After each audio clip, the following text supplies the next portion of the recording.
This is a quicker way to get the aerogel recipe that I'm used to.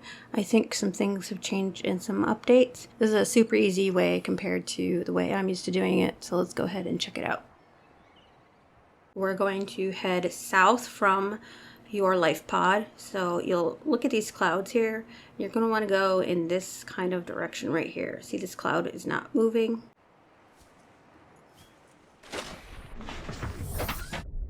So make sure that your sea moth can go at least 200 feet, 300 feet would be better. And we'll head over in that direction.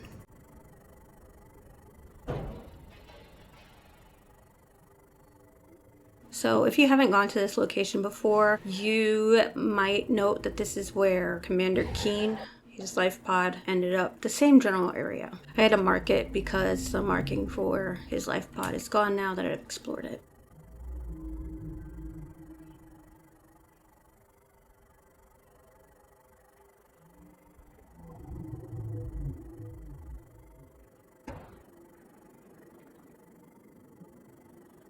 And we're going to descend.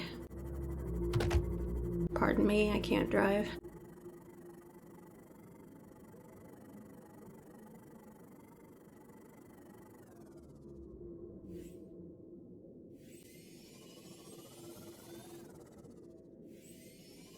This general area is really nice for rubies. I picked a lot of them, so you won't be able to see them in this video.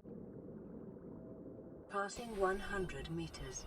Oxygen efficiency decreased. This is a place to get your aerogel recipe. You'll pick up gel sack and some rubies, at which point you will trigger the recipe. It might not show up as a notification, but go ahead and head back to your base or your life pod. You should see that you do have the recipe. I don't know why the team stopped showing the notification. I'm pretty sure it's a bug, and that's where the rubies and gel sacks are. I hope you found this helpful. This is a lot better than the old location where I used to get rubies. Thank you for watching.